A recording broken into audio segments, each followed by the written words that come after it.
আপনারা তো মনে করেন যে ভারত আমাদেরকে ঘিরে রাখছে, তাই না? আসলে ভারতকে আমরা ঘিরে রাখছি।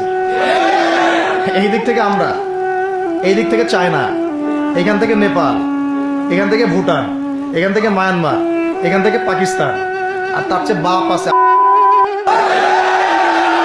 না? ওদের সাথে কেউ পারছে এই পর্যন্ত? ভাইরা নিজেদেরকে গড়ে নিচ্ছে, বোঝাচ্ছে।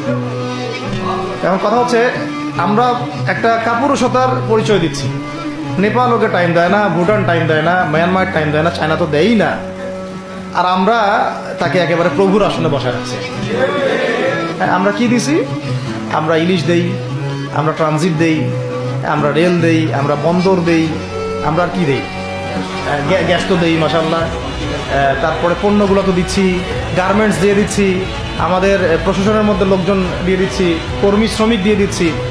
এই জন্যই তো বলি, কেন সে স্ট্যাটাস দেয় যে এই স্বাধীনতা তার স্বাধীনতা, এটাই তাহলে কারণ।